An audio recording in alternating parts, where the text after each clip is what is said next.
We begin with two wars and two leaders at the White House today. President Trump is holding Oval Office meetings, as we said, with Ukrainian President Volodymyr Zelenskyy and Israeli Prime Minister Benjamin Netanyahu. On the agenda, conflicts that so far have found no diplomatic solution. It will be Netanyahu's first meeting with Trump since the war with Iran started. For Zelenskyy, it is the second time he and Trump have met face-to-face this month. Let's go to the White House and CBS News White House reporter Olivia Rinaldi. Olivia, thank you for your time. So let's talk about the meeting with Prime Minister Netanyahu. What's at issue here as the war with Iran enters its sixth month?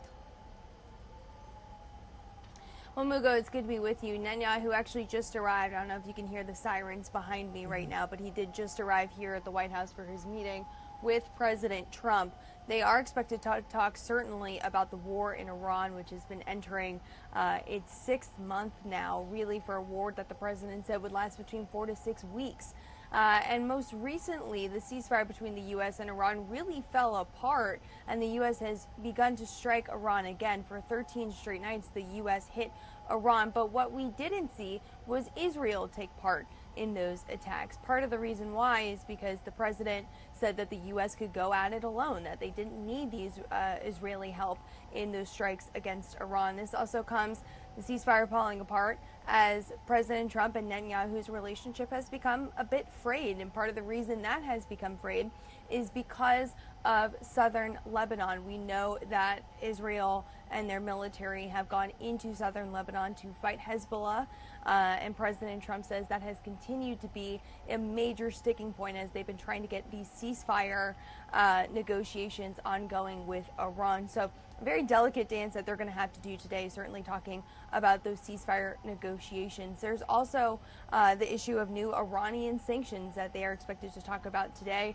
ways that they can continue to squeeze the Iranian economy, especially as this war is continuing to really be, elusive for the president to try to get an end to, something that has completely frustrated him. Yeah, as you said, way longer than he told the American people it was going to be. Olivia, yesterday, President Trump said he and Netanyahu are close to being on the same page on the war with Iran. So where do things differ between the two leaders? Well, one major thing that they differ on, actually, the president announced this morning. He did an interview with Fox News, and they were discussing Pickaxe Mountain, which is a major facility inside of Iran that has not been hit yet by U.S. artillery. And Bibi Netanyahu had said in some capacity that there was activity going on at Pickaxe Mountain, some concern that perhaps the Iranians have been moving some key, nuclear capacities, centrifuges, information, maybe even nuclear material into Pickaxe Mountain. So there was some concern about that. President Trump responded to it today on Fox. Take a listen to what he said.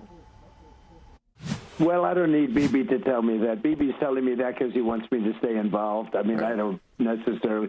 We have the finest, because of Space Force, we have the greatest cameras in the world focused on. We know exactly what's going on. But, no, I heard Bibi announce that. I said, why don't you just tell it to me? Why do you have to announce it to the world? I know exactly what's going on at Pickaxe. It's not a big problem.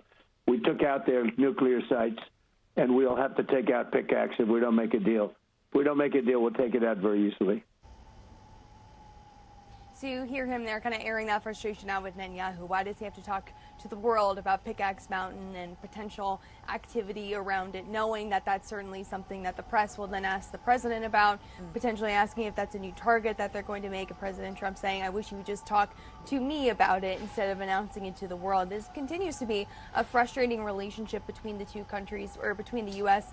And Israel, especially as President Trump and Netanyahu have had their issues. So we'll be watching today as this meeting is getting underway, just exactly what they'll be talking about, if there's any joint statement afterwards. We know that Netanyahu will be heading to the funeral of Senator Lindsey Graham shortly after this, as will the president. That will be happening at 2 o'clock. So they will be seen together later today, but we are waiting to see if perhaps we see the two of them here at the White House in a short while. Okay, Olivia Rinaldi at the White House. Thank you so much. And now to the president's closed-door Oval Office meeting with Ukraine's President Zelenskyy. The two men are meeting for the second time in a month as Ukraine's full-scale war with Russia is in its fourth year. CBS News international reporter Aidan covers Ukraine for us, and he joins us live right now from London. Aidan, thank you for your time. So ahead of the meeting today, President Zelenskyy said on social media that his top priority is getting more defense help from the United States. But is he likely to get that? Well, Mugo, that meeting just finished several minutes ago. We know that President Zelenskyy left the White House this morning.